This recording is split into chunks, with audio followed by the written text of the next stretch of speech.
ہماری ویڈیوز دیکھنے کے لیے ہمارے چینل صراط جنت کو سبسکرائب کریں۔ هو الذي خلق السماوات والأرض في 6 أيام ثم استوى على العرش يعلم ما يلج في الأرض وما يخرج منها وما ينزل من السماء وما يعرج فيها وهو معكم أينما كنتم والله بما تعملون بصير له ملك السماوات والأرض وإلى الله ترجع الأمور۔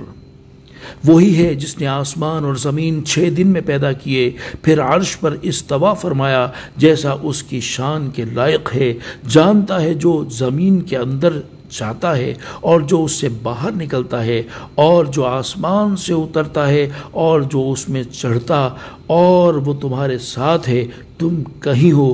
اور اللہ تمہارے کام دیکھ رہا ہے۔ اسی کی ہے آسمانوں اور زمین کی سلطنت، اور اللہ ہی کی طرف سب کاموں کی رجوع۔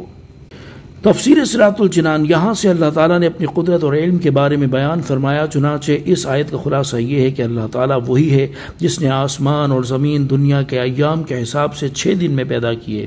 حضرت حسن رضی اللہ تعالی عنہ نے فرمایا کہ اگر اللہ تعالیٰ چاہتا تو پلک جھپکنے میں زمین و آسمان پیدا کر دیتا،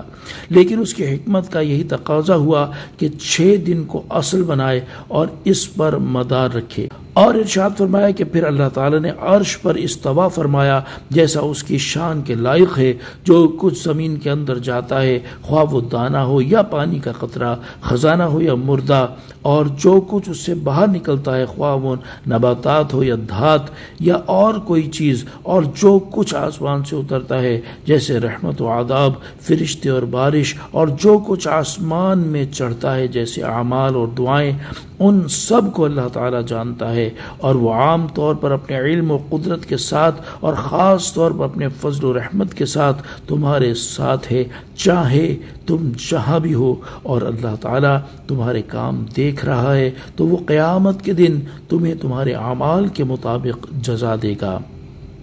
اس آیت میں غفلت کی نیند سونے والوں اور گناہوں میں مصروف لوگوں کے لیے بڑی نصیحت ہے۔ انہیں چاہیے کہ اپنی غفلت کی نیند سے بیدار ہو جائیں اور گناہ کرتے وقت اللہ تعالیٰ سے ڈریں اور اس سے حیا کریں، کیونکہ اللہ تعالیٰ کو ان کے اعمال معلوم ہیں اور وہ ان کا ہر کام دیکھ رہا ہے، اور یہ جہاں بھی چلے جائیں اور جو حیلہ اور تدبیر اپنا لیں، مگر کسی جگہ اور کسی صورت اللہ تعالیٰ سے چھپ نہیں سکتے، اور وہ ان کے اعمال کے مطابق انہیں جزا اور سزا دینے پر قدرت بھی رکھتا ہے۔ اللہ تعالیٰ ہمیں اپنا خوف نصیب فرمائے اور گناہوں سے بچنے اور نیک اعمال کرنے کی توفیق عطا فرمائے،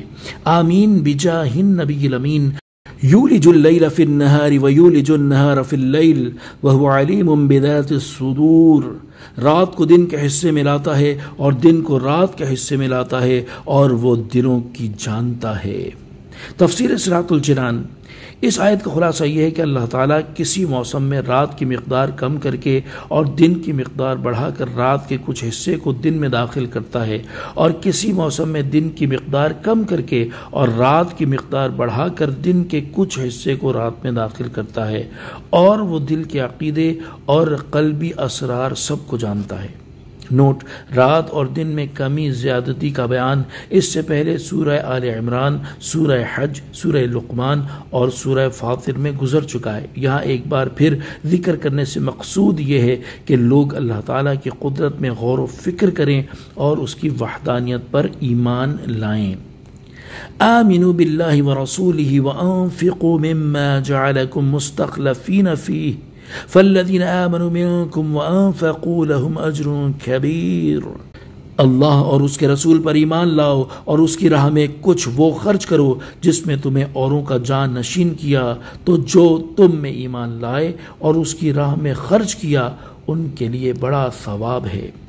تفسیر صراط الجنان، اللہ تعالیٰ کی وحدانیت پر دلالت کرنے والی مختلف چیزیں بیان کرنے کے بعد اب بندوں کو ایمان قبول کرنے، محبت دنیا کو چھوڑ دینے اور نیک کاموں میں مال خرچ کرنے کا حکم دیا جا رہا ہے۔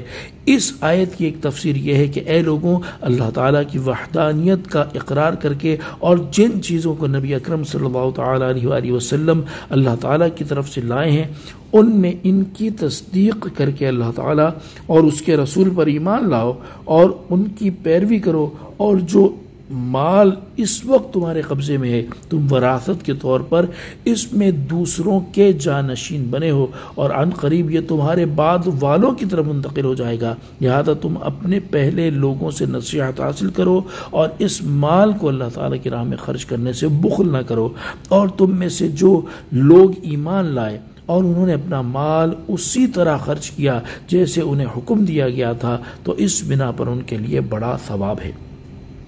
دوسری تفسیر یہ ہے کہ اے لوگوں، اللہ تعالیٰ اور اس کے رسول پر ایمان لاؤ، اور جو مال تمہارے قبضے میں ہے یہ سب اللہ تعالیٰ کے ہیں، اس نے تمہیں نفع اٹھانے کے لیے دیے ہیں، تم حقیقی طور پر ان کے مالک نہیں بلکہ نائب اور وکیل کی طرح ہو، انہیں راہ خدا میں خرچ کرو، اور جس طرح نائب اور وکیل کو مالک کے حکم سے خرچ کرنے میں کوئی تعمل نہیں ہوتا تو تمہیں بھی کوئی تعمل و تردد نہ ہو، اور تم میں سے جو لوگ اللہ تعالیٰ اور اس کے رسول پر ایمان لائے اور انہوں نے اللہ تعالیٰ کی راہ میں مال خرچ کیا ان کے لیے بڑا ثواب ہے۔ صلو علی الحبیب صلی اللہ تعالی علی محمد صلی اللہ تعالی علیہ وآلہ وسلم۔